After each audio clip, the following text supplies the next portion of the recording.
Nat, you were at NHTSA for almost 12 years. How did that experience enhance the way that you're approaching safety? Yeah, really great question, Grayson, and thanks for having me on. It's actually almost 18 years. Actually, I started out just a wee little GS person, and then ended up becoming in the senior executive service. And I would say I was at the agency during some very interesting times, which I guess maybe sounds like an oxymoron these days, but really started out at each point in my career with really fascinating things that happened. So kind of early in my career, I was working on consumer information.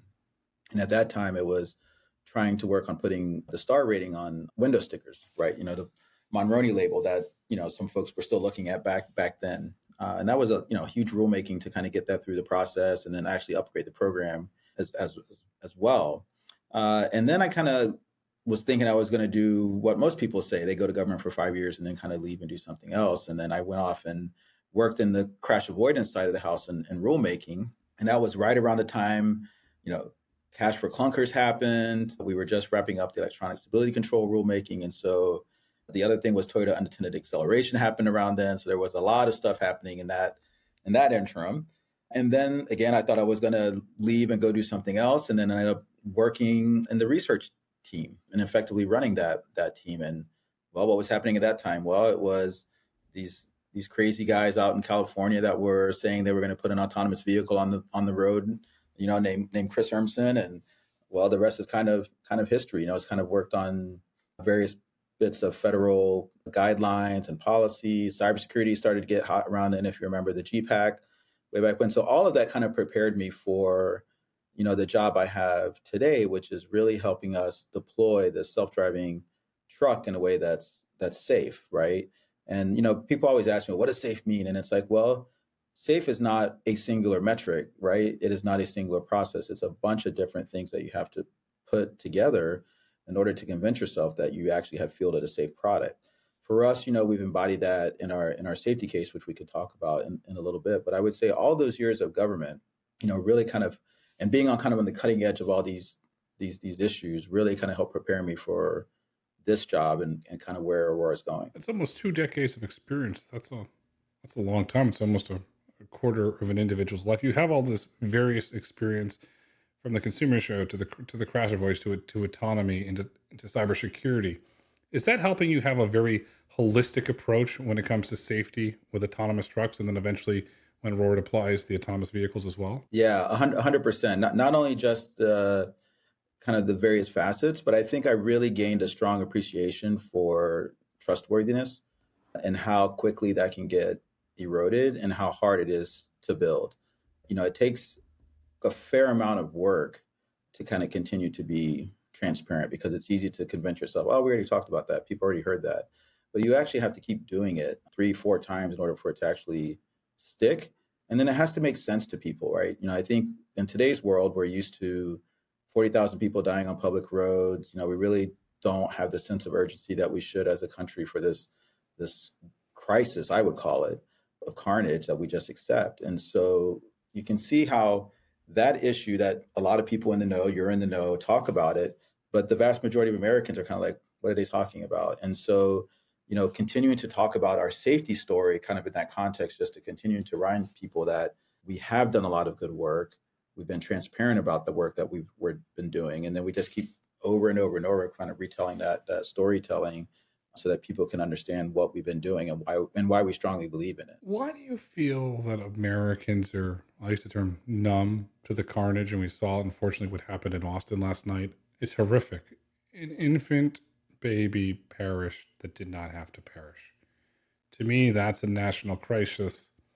But yet, if you don't read the Austin Statesman or watch local Austin news, you didn't know about this horrific incident. We're just unfortunately numb to it. But yet, when we had the American Airlines plane that caught on fire, national news on every single channel, why are we just numb to this horrific carnage? I think there are maybe two things going on. One is we as humans, I think, have a difficult time giving up control to somebody else, another entity, and let's say even another driver, from a safety lens, and hold them to kind of we'll call it superhuman ability, right? So your plane analogy, I can think back in my history when motor coaches, right, trains, same kind of effect. One of those gets in a crash, even though they might not have had one crash a year for the past decade, it becomes a big story. So there's kind of this reaction like, well, wait a minute, that person was supposed to keep me safe and they quote did not. And then there's sort of this thing that we are as individuals, I think, really poor judgments of risk, right? We kind of, everybody comes at it from different lens. Some are more risk adverse than others, but in general, we don't know how to quantify risk very well as individuals. And so part of what my team does, for example, on the safety side, is we help the management team through our safety management system sort of understand the risks that we might have or might be accepting, so that they can make informed decisions kind of in a more balanced, uniform way. So it doesn't become somebody's just from their background. There's kind of a process to be able to bring the information to them in a digestible format. And so I think we haven't found the right way to do that for the public.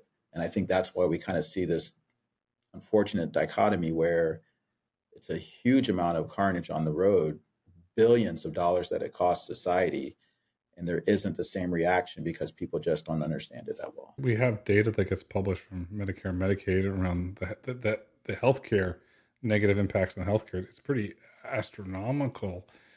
Do you feel that the poor judgment of risk is accelerated because of emotions? And over your almost 2 decades experience, you've seen recessions, you've seen ups, you've seen downs, and as you and I both know, when money gets tight, consumers get stressed, emotions start to kick in. Does the roads become historically unsafer during those period of time because perhaps emotions are kicking in and when you should make a different judgment decision? So there's a lot of discussion going on right now in some of the traffic safety circles around this particular point.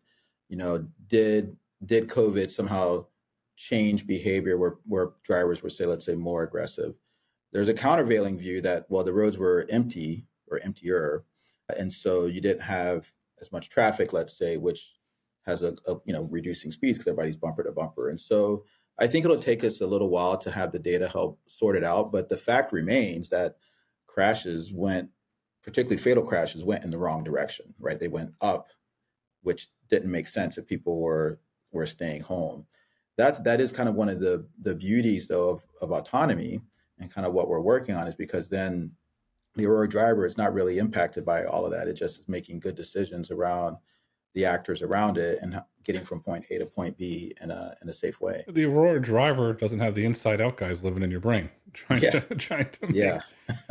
make decisions. As I say to individuals, the Aurora driver has one task: to go from point A to point B safely and legally. And that's its own goal. It doesn't think about all the emotions. Well, the rent's due tomorrow or the egg prices are high. It doesn't think about that. It just thinks about safely driving. When you develop safety, a lot of the safety, the core of it starts in the culture. Aurora is known very publicly for having a safety culture. How did you develop that culture and how do you maintain that culture? Yeah, really, really great question. And really nice to hear that the hard work that we've been doing internally is sort of reflected on the outside. It's kind of like you can't fake it, to be quite blunt about it. And it starts at the top. So, you have to have a leadership team that embraces safety. The safety cannot be just up to one person, cannot be up to the chief safety officer, cannot be up to the safety team. It needs to be the responsibility of basically everyone in the company. We like to say here that everybody is a member of the safety team to start with. And then you have to nurture that all the time, right? It's sort of like a professional athlete, right? In order for a professional athlete to stay at the top of their game, they're always eating right, doing what they're supposed to be doing, all these kind of things. Otherwise, when they stop doing that stuff, well, they're no longer the elite athlete they once were. And so I think safety culture is much like that, where you have to keep working on it and never let yourself think that you're done. And so a couple of the ways that we do that internally. So one is we are constantly reminding the employees, like, here are the tools that are available. So whether that be safety concern reporting, and we go a step further, is like we let employees know where those safety concerns are, how long it took us to solve them, all this details that it would be just easy to talk about. Oh, we got 12 safety concerns this month, but not give the employees any more detail. No, we put it all out there. So there's a high level of transparency. Groundings, right? So, and grounding, I would say, use that term rather loosely, but basically I have a concern about the fleet who can I go to ensure that that concern is either reviewed and some action taken with respect to operations, meaning like, do we stop operations or something like that, right? And so we have a policy on that, and employees can and will do exercise. I think the kind of the manufacturing equivalent that you may hear is like people can stop the line, right? That's a very powerful safety culture tool.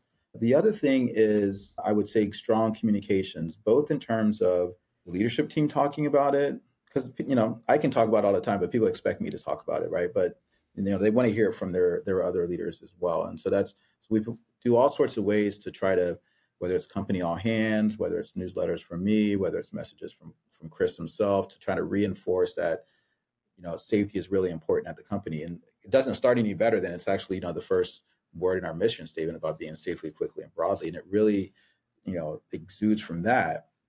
And I would say right now, as we're getting closer and closer to launch, I sit back and I actually see the benefits of how all this is working, where people aren't afraid to raise issues, knowing that maybe an issue could cause us to delay or something. And it's really powerful. I mean, you saw us do that quite publicly.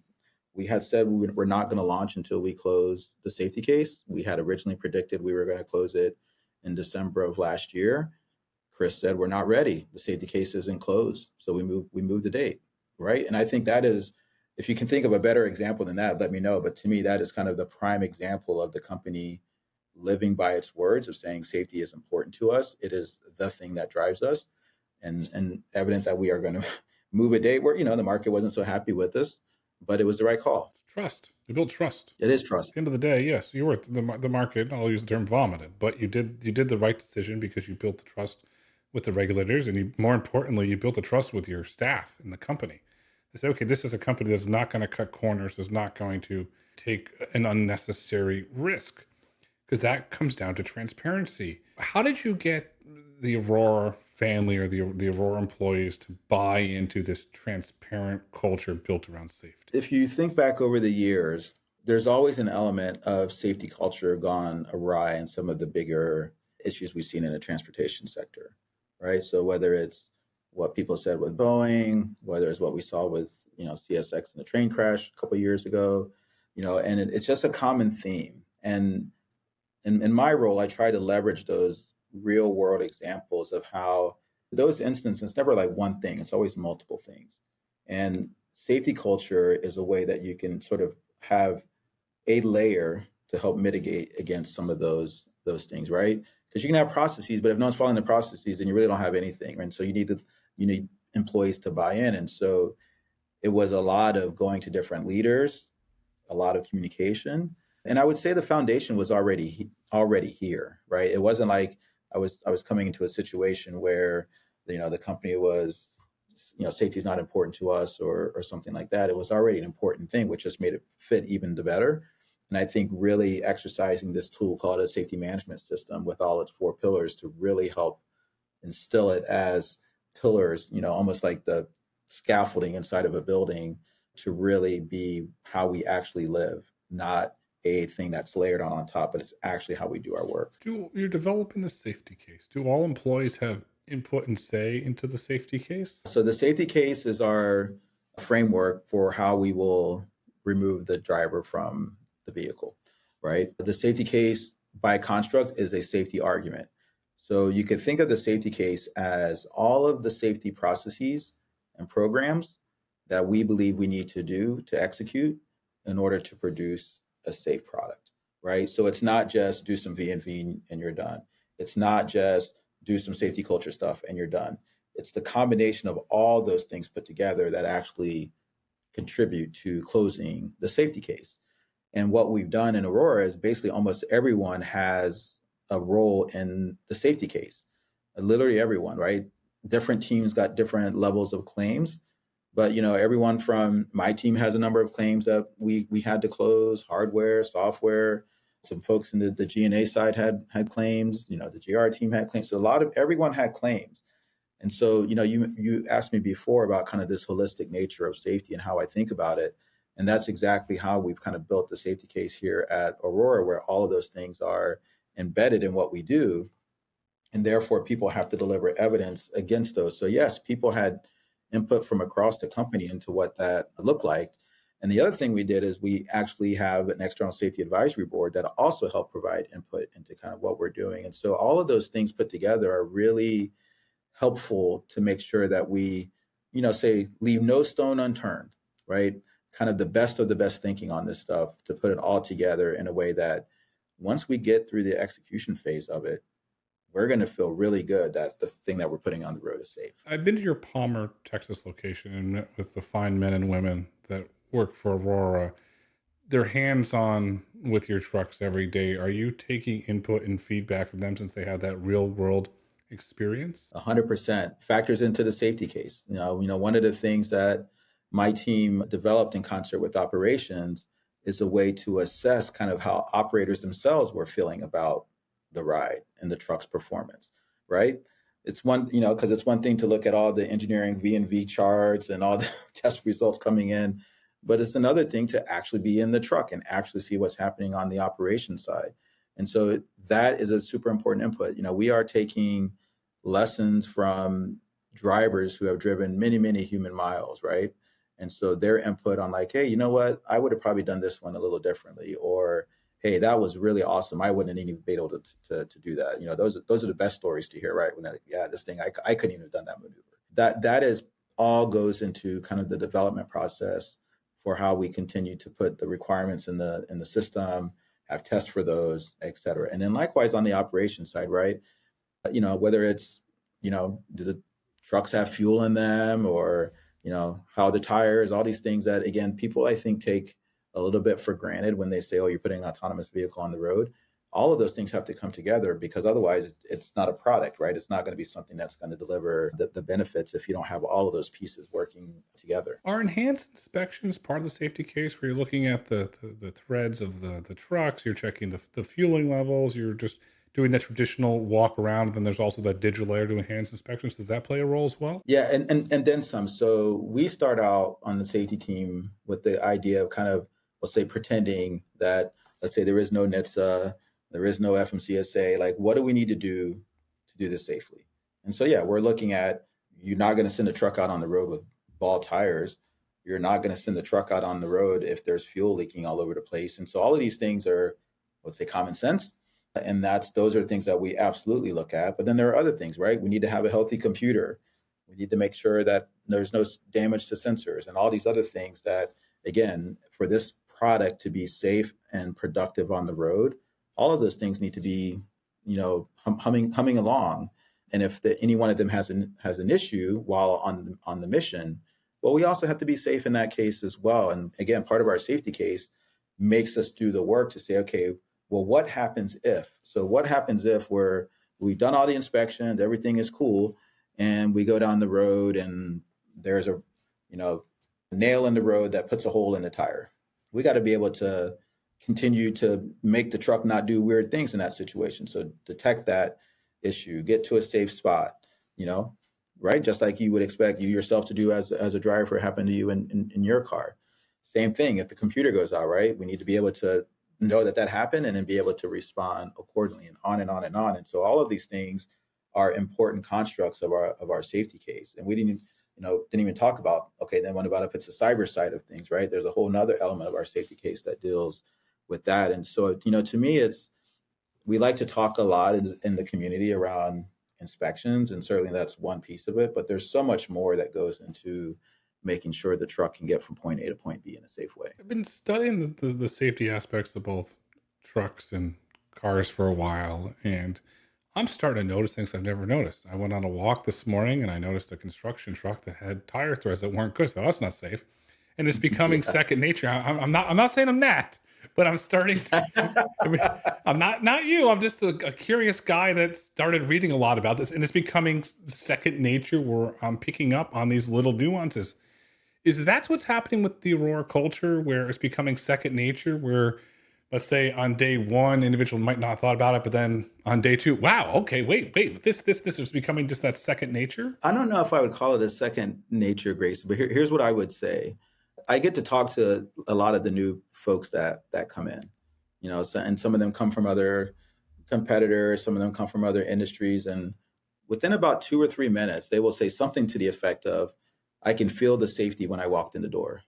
And so then I asked them, well, I'm curious, explain to me what you mean. And they're like, it's hard to explain, but it just seems like you all have put safety as something that is kind of a responsibility of everybody in the company. And it doesn't feel like an extra thing. And so, to me, it's not like, a second culture kind of thing. It's like the primary culture. And it just seems that we've done it in such a way, in a sustainable way, that even when new people walk in the door, they sort of can immediately feel it. A good example that an employee recently, or not an employee, actually was an outside person that was visiting our terminal, much like you.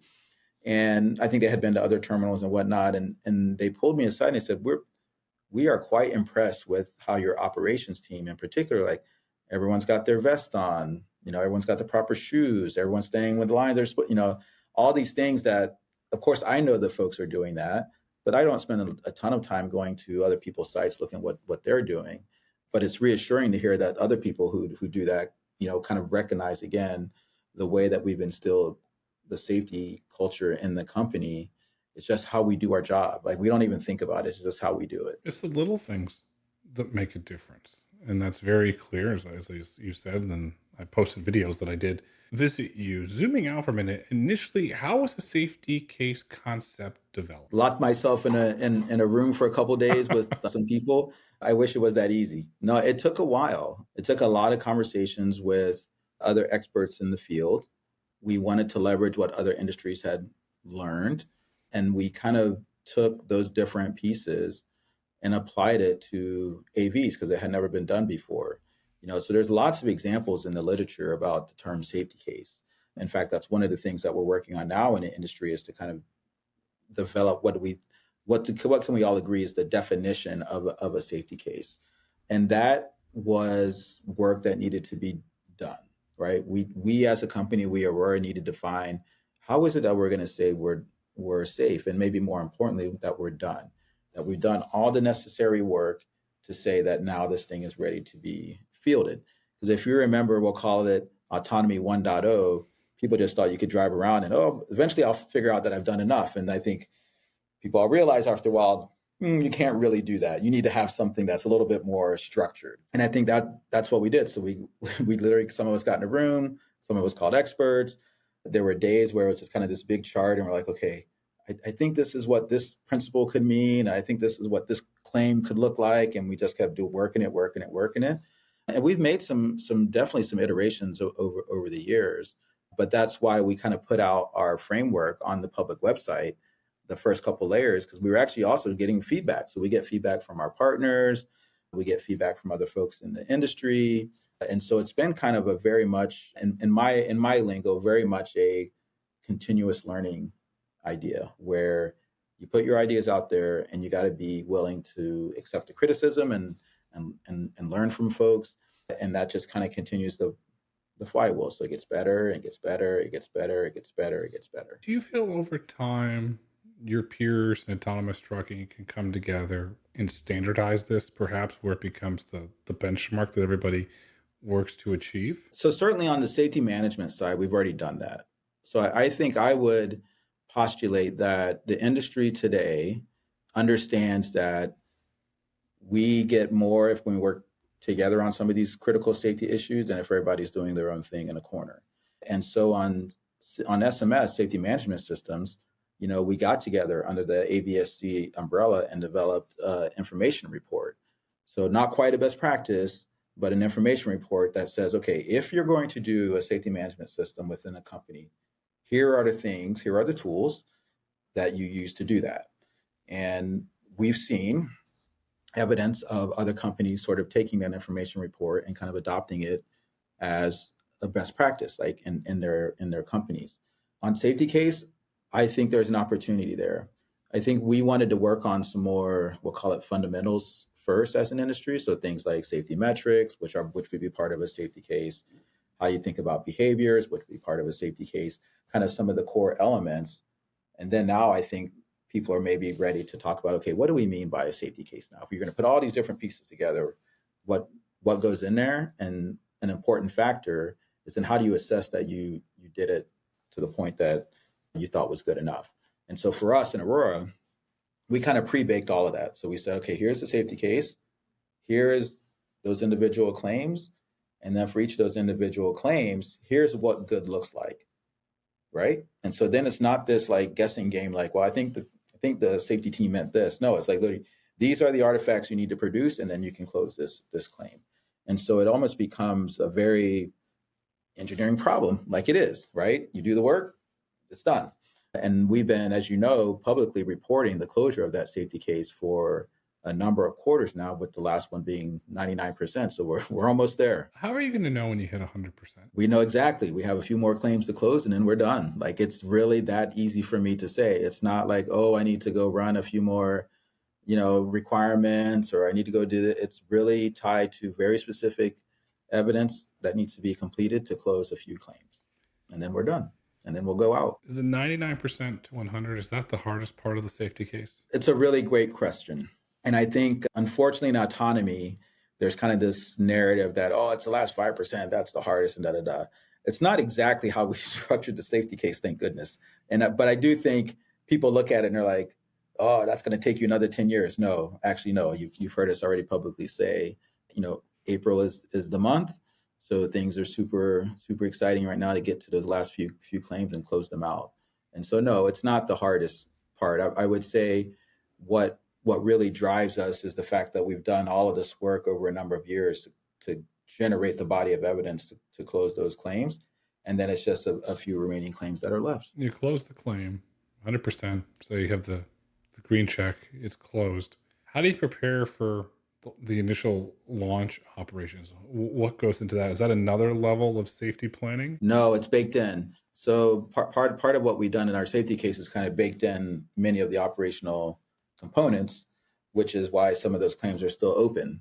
And I think what you have seen us do over the past several quarters now is we've been this kind of term practice as we're going to play. I think you're a big sports guy, right? People don't go out and start playing Super Bowls on day one, right? You got to do all the two-a-days and you got to do all this stuff. Then you got to play a whole season, and then you eventually get to go to the big dance. And now it's basketball season, so we should talk about basketball. But the point is there's a lot of practice. And so as we're closing these claims over the past several quarters, we've also been slowly on the operations slide, aligning those operations to what it's going to look like when we go driver out. We really want driver out to not be this like huge switch that goes on, right? It should be, oh, this is just like we were doing yesterday, except now there's not anybody in the truck anymore. So all the tools have to work, all the requirements have to be there, all the standard operating procedures need to be there. The team needs to feel comfortable that like, yeah, I've done this like several times. I know how this is supposed to go. And it reduces the anxiety because you've been making those decisions and those tweaks all along, right? And so that is how we prepare, is literally prepare, practice. And so that when we're ready to go, when the safety case is closed, it's not like this then extra layer of stuff that we have to do. We have confidence that our offline tests give us the signal that we need. We have confidence and proof that our operators on the ground know what they need to do, that our terminal operators know what they need to do. All of these pieces, everybody knows what they need to do because they've been practicing it for the last couple quarters. And so then it becomes just another day. If you use the basketball analogy, you're not going to get to the NBA finals without practicing your rear end off. And that includes the off season. And we might add, you can't come in. I might add also includes free throws that apparently people don't like to take practice shots with either. Yes, the days of Shaq's not hitting those are over. It's a key. Yeah. It's a key component of it, and you have to get your body ready for it, and you have to for the grind of the running. And when you get there, who's going to make the ultimate final decision when the safety case is closed, all the boxes are checked? Who's going to make that final decision and say, okay, launch? Great question. So one of the things we've done kind of again in this idea of practicing is we've already been also doing that, kind of practicing this decision making, what goes into it. And so essentially we have our safety review board, which is the highest risk making body in the company, that's chaired by Chris Urmson, our CEO, and some of his direct reports, where that is the decision making body, right? One of the things that I like to remind people is if we wait until one meeting to make the decision, something clearly broke. Because you can't be sitting in that one meeting and be like finding stuff out new for the first time. right? And so we've been, you could call it making incremental decisions this whole time on our readiness, where are gaps that we're not happy with that need to get closed, where are things that we're saying, you know what, that's actually okay. Let's keep going. And so really kind of, you should think of it, that final decision is more like an affirmation that, yep, all the things that we said that were left open are now done and we're ready to go, right? Like it really is kind of that simple. It's not this big meeting, everybody's sitting around a table with, eyes strained and looking at a bunch of papers like you might envision in some, war movie in the Situation Room or something like that. It's really more like, hey, I'm comfortable because I've seen a lot of this stuff already, and we really only are focused on the last few items to close out. Staying on the basketball theme. So you as chief safety officer, are you the Bill Russell of Aurora? I'm the utility player, man. I go everywhere. The safety guy has to be, right?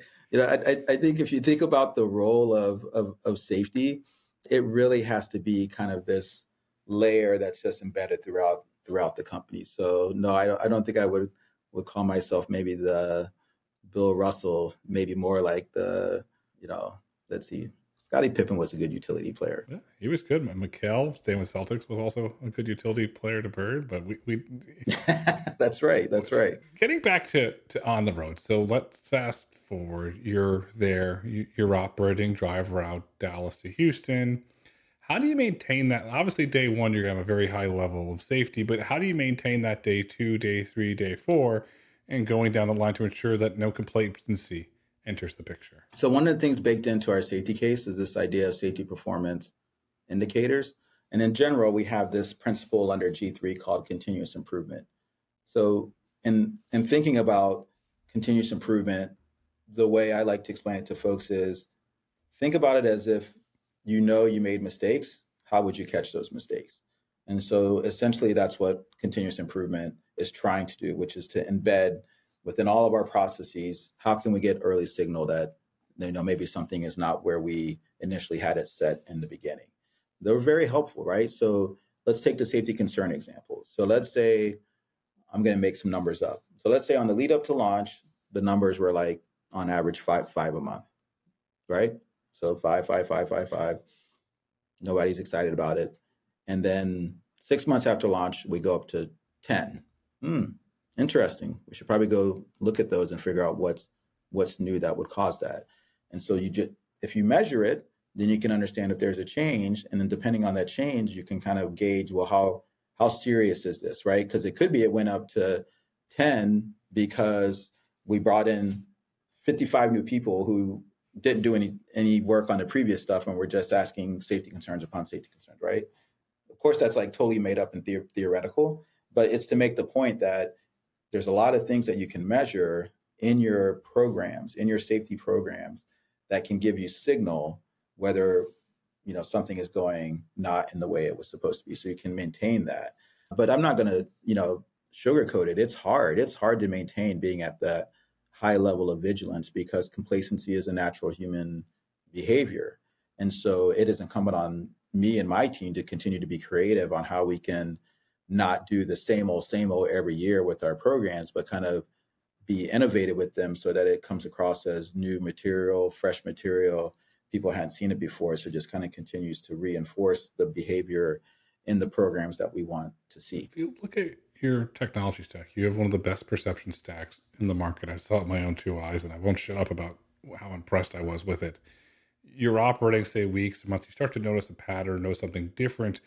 Will you incorporate that into the safety case? Yeah, absolutely. So you can imagine things like everyone understands collisions. You and I were talking about collisions earlier. So if you had no collisions, all of a sudden you had a collision, it could be random, right? That's possible. It could be just based on the number of vehicles you have in the fleet. It could be based on that particular day, there was a driver that was distracted and ran into the back of you, right? Like all sorts of reasons why, but it should give you a reason to just double check to make sure nothing is outside of the ordinary. So in your example of the perception system or the motion planning system, all these kind of things, we have all of these, like I said, safety performance indicators embedded within how we think about performance, particularly on the quality side, but also on the safety side, to ensure that, again, all the work that we did to close the safety case in the first place there are no kind of gaps in that understanding. And again, let's say how this should play out, right? So something happens and we figure out that there was something that happened in manufacturing, that somebody changed a cable, let's say, that caused different performance, right? It could happen. You could go back then and make sure, okay, we found it, so that means our detectors work, but that shouldn't have happened in the first place. So what new in our processes should we add into our safety case to make sure that doesn't happen again, right? So you see how the flywheel kind of starts to come together to make all of this work. That's a really interesting point. There's a lot of up and downs in the supply chain. If a vendor doesn't have a part and you have to go to another partner, do you have to revalidate that safety part, or what happens there? It depends. So we actually just went through and are in the final stages of getting some of our manufacturing 9001 certified, which will be a big deal. And one of the things that it's worth reminding, though, is we're kind of at one stage of the company where we're kind of doing a lot of this stuff, but in the future, as you know, we have this relationship with Continental, where they're going to be doing some of this stuff, and so they have rigorous automotive safety processes on their end, right? And then they'll be working with whoever our platform partner will be to put those devices in those vehicles, and so it's those things need to be accounted for 100%, right? And then what I'm saying is, in the future, it might not be Aurora doing it; it might be another part of our ecosystem doing it. But nevertheless, we all have to have these processes in place. I'll say this for the record: Continental is a great partner. In my opinion, Continental gives you a strategic advantage as you scale. Their technological, their manufacturing, and their balance sheet to be able to scale automotive grade at scale is second to none. They're one of the world's best tier ones, as you and I know. It's going to be a huge competitive advantage for you going forward. Going forward, it doesn't stop Dallas to Houston. Let's be honest. There's going to be other routes. And I believe that you also announced El Paso, Dallas to El Paso. When you start to bring on new lanes, do you build a new safety case per lane? And can you take any of the existing safety case and port it over to that new lane? So think of it like this. If the safety case is the scaffolding of the building or the structure of the building, then if you're adding on a new floor, you don't tear the whole building down, right? Or if you're remodeling a floor, you don't have to go change all the infrastructure around. So it's kind of like that, where yes, we go to a new lane. Are there new requirements for that lane? Of course, but they're not going to be like this, the whole got to redo everything else kind of thing. And so we are able to incrementally add new things to the safety case as the ODD expands, without saying like, oh, we need, quote, a whole brand new safety case, right? And I think one of the advantages we have as a company is driving on the highway, a lot of those things look the same. So in fact, going to El Paso might only be a handful of requirements, because there might be something unique on that lane that doesn't exist on the Dallas to Houston corridor. But the fundamentals of good driving are still the same. We still need to have an FMS that works appropriately, right? We still need to be resilient against things like cybersecurity. We still need to be able to handle incidents. All these things are still the same, and you just kind of keep going that way. And even the safety case is even smart enough to understand, like, let's say you have to have a new process to put in place. Again, you just put it into your system, and then you assure yourself that that's the right thing you needed to do, and off you go. And so it's not, I would like people to understand, like, the safety case as a construct, as a way that we understand that we're good to go, doesn't have to get ripped up every time we go somewhere else. Because that's kind of a big misnomer that people think, oh, now you got to do this all over again. No, the answer is no. You don't have to do it all over again. In fact, you could argue, let's say, most of it is probably going to be the same, which again, from my standpoint, makes it a lot more scalable when you're starting to add new trucks, right? You add new lanes, as you pointed out. You add new ODD conditions, like now we're going to do snow or something like that. Now you can, your safety is kind of walking hand in hand with kind of your development, so that when you're done, and you just kind of keep going like that. And where do the OEM partners? You have two very public partners. One's Volvo, one's PACCAR. Does Mm-hmm. the safety case change for each partner, since the trucks are engineered differently? It'll be new evidence for each one, right? So because they have different interfaces. But the construct of how we think about integrating on one of those platforms is the same, right? Because to your point, they'll have, let's say, different actuators on the platform side. Well, you can't obviously have the same material that says you're done with the actuator side of the conversation from two OEMs who are doing it differently. So you have to have that quote unquote new evidence, but it doesn't mean that your fundamentals are changing. So again, that's what I mean by it's very, very scalable, because then even at that level, let's say I'm going to make up a number, 5 claims that have to do with those interfaces, right? So then when you go to the other platform, it's like, oh, I know what I need to do. It's those 5 claims. I know the work that's done to there. I'm done with that, because all the other stuff, how the autonomy system works, how the motion planner, all that stuff is the same, right? It doesn't matter. That stuff doesn't care which truck it's on, right? It just knows that if I need to command a braking, acceleration, and I do so, I'm getting the right signal out of the, out of the truck. To learn about the trucks from an engineering standpoint, so you can increase the safety, do you build digital twins or use any digital tools to truly understand the foundation of how these trucks are built? It's a really deep integration with those partners, right? So hand in hand, talking about these claims that would be part of evidence to close the safety case on the integration side. So a ton of work there. I can't, it's in some ways it's bad to trivialize and say, well, let's say it's 5 claims, because 5 claims sounds like not very much, but let's say it's five hefty claims or 10 hefty claims. It's not about the number of claims, but it's the actual work that needs to be done to do that. But no, it's less about kind of running this on a some sort of digital platform. It's more like there is, wiring harnesses to worry about. There's all these things that have to be thought through. And that's why it's great working with them, because those folks are very good at building trucks, have been for a very long time.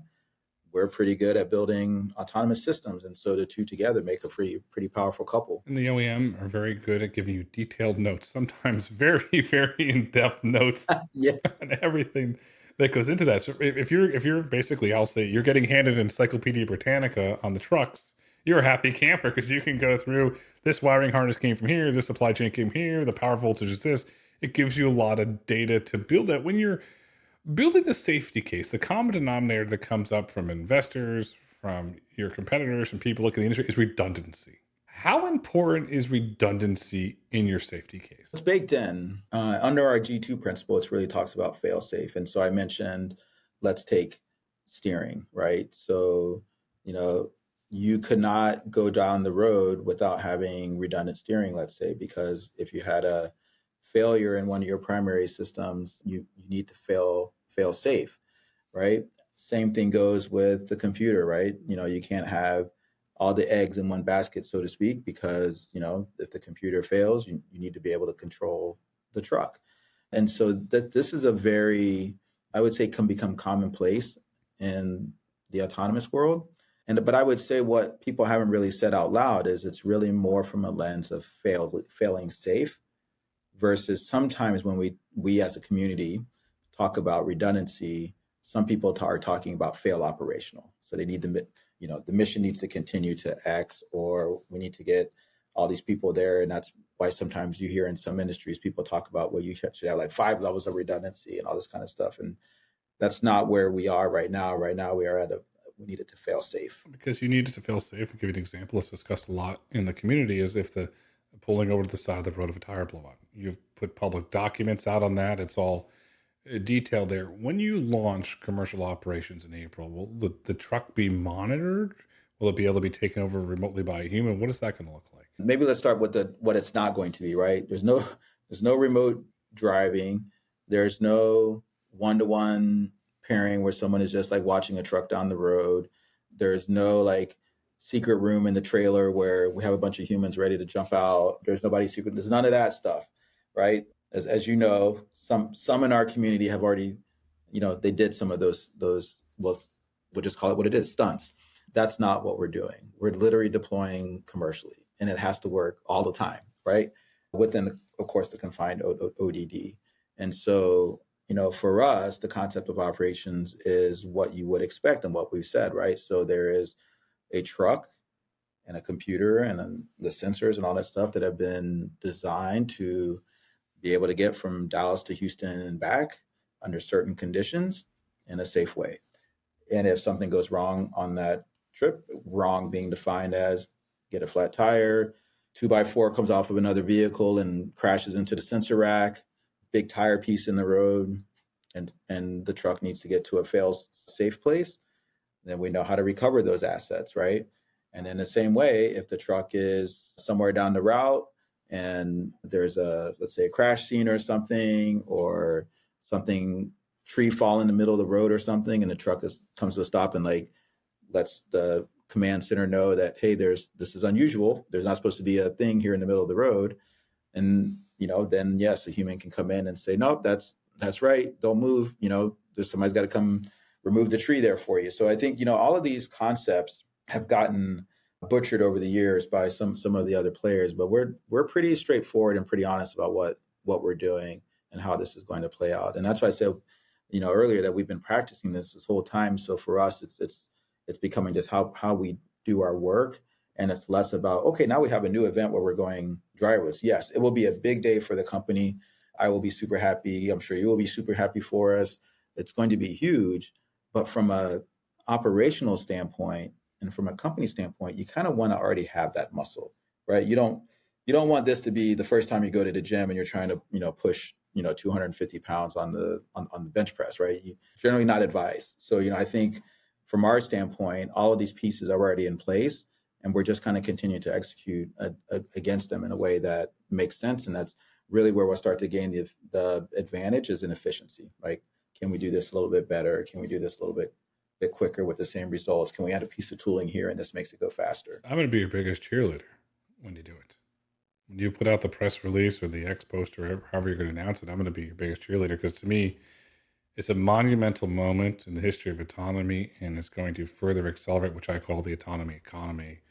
And what you describe with no one-to-one monitoring, to me, says scalability. It says, okay, yes, we can scale. So let's say day one, you launch with one truck. Day two, it's 10 trucks. Day three, it's 100, and we go down the line. And eventually, from your public data, you'll be launching thousands of trucks. From the remote operation, is it a dot point where if the truck has to move around something, or does it have to wait for a human to go recover it? No. So there's a couple ways that would play out, right? So you can think of it as more like a trigger-based approach, right? So, the truck sends a trigger to say X. I've been in a collision. It's an X. And then the remote command center would say, yep, truck's been in a collision. We need to activate our collision response appropriately, right? Which means I'm getting a call, waking up the team, and we're kind of springing into action there to see what happened, where are the files for all this kind of stuff that happens in the background, as you can imagine. And so that's kind of the general notion, right? Is not this idea of someone like literally, because I think we've already seen how that doesn't work. Human beings get bored. I've heard you talk before about distraction, a big pet peeve of mine. And so people need engagement.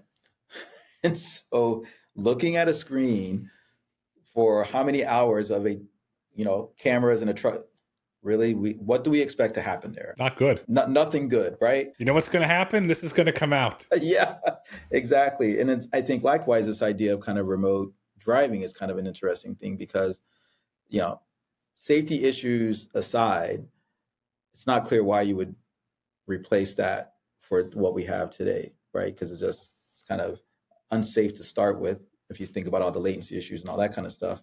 And again, you bought out your phone. If the drive, they're going to be doing.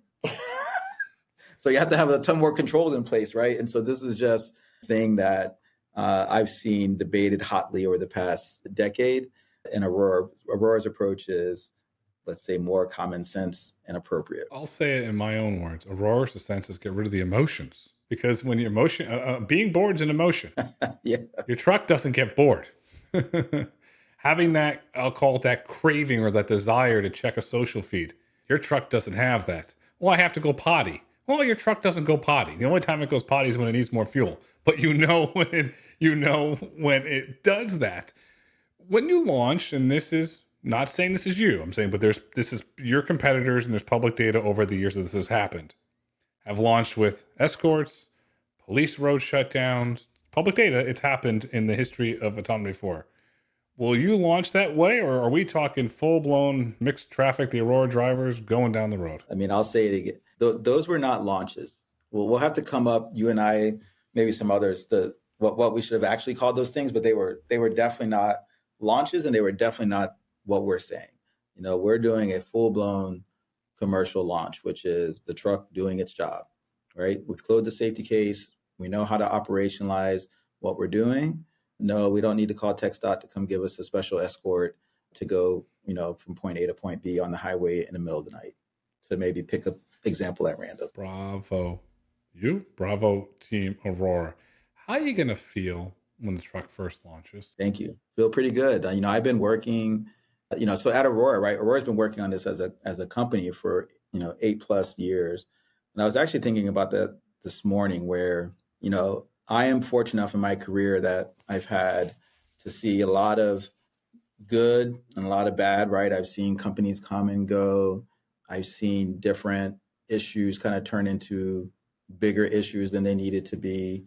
And a lot of people in Aurora, they're here obviously because of the mission, but in many of them, they've been working on this problem space for a decade, 15 years. For me, it's almost been 2.5 decades that I've been working in safety, and the last 20 or so on autonomous systems, and then in particular the safety of those systems.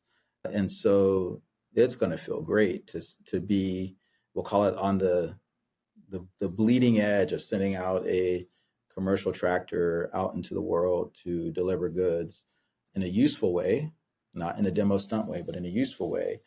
And then, I would say kind of then the fun really starts, right? You start to scale, you start to open up new lanes, that you're going longer distances, you get to tackle new issues like fueling and all this other kind of stuff. And next thing you know, you and I might be talking 10 years from now, and the whole southeast and west corridor of the United States is an autonomous trucking lane. I think we're seeing the very beginnings of what's really going to transform, not just freight, but just logistics in general, because we're going to have this new tool at our disposal that we never had before. And so for me, yeah, there's a lot of excitement in the first one and the first few runs out the door, but I'm more looking at the kind of the long term, which is, what does this look like in a couple years? The dramatic benefits we'll see in safety, the dramatic benefits we'll see in efficiency. That those will be fun times. Autonomous trucks are going to keep families together by keeping the roads safer. They're going to lower inflation and put more money in individuals' pockets. There's a lot of good things. When you launch, put this in basketball analogy, is that minute one of the first quarter of a 4-quarter basketball game? Maybe it's warm-ups. we didn't even start the game yet. Maybe it's just we're still in our sweats. We're still listening to the announcers pontificate about what's going to happen in the game. It really is that early, right? Like, maybe we made a couple layups, but I think it's going to be a good thing to go from 0 to 1. It's obviously a very hard thing to do, and we're seeing how some companies didn't make it, but it's going to be a lot different to go from 1 to many, and actually seeing how this really, really changes society in a fundamental way. It'll change society. For the record, I do like to pontificate, and will continue to pontificate over the years. For today, for an individual that's listened or watched this podcast, what do you want them to take away as it relates to your drive route operations? A couple of things I would say is that the safety approach that we've taken is, it's rigorous and comprehensive. We continue to look for ways to share that with people in a way that's digestible. It's hard, and we're going to keep trying. That we are launching a real product. It's not a demo. It's not a stunt. It's not we're telling you one thing and then we're going to do something else behind the scenes. It's literally a commercial product. And number 3, I would say there are things that you have to go do a little bit of work to understand kind of how hard this is and all the things that we've done. But it's not from a standpoint of people not trying. And so I think we put a lot of stuff out there. I imagine there's not a lot of folks to spend all their time reading Aurora's website. So we'll keep we'll keep trying. But it's super important for us that the transparency of how we build this business is really important because it matters to our customers. I mean, one of the things we didn't touch on is our business is a business to business relationship. It is much, I would, say it's much harder because we not only have to convince ourselves, we have to convince the people that are going to use the product, and then we have to convince the regulators as well. And so there's like three levels of like who all has to say we've done a good job, which is a little different than some of the other applications where basically as soon as they think they're done, they put it out in the wild, right? And so I think that fact, that we are having to do those multiple steps means that we are by nature, by culture, going to be a little bit more transparent than other folks. And so those are the three things I would leave folks with. Building a business is hard. Maintaining a culture of transparency is extremely hard. The good news is Aurora's building autonomy the right way. They're building it in a safe way. And when you build it that way with transparency and safety, you get trust. And when you get trust, you can scale a big, big profitable business that saves lives and lowers inflation. The future is bright. The future is autonomous. The future is Aurora. Nat, sir, thank you as always for coming on the road to autonomy and go kick some ass on that lawn. Thanks, Grayson. Thanks for having me. It's been a pleasure. I look forward to seeing you in person soon. You too. Take care.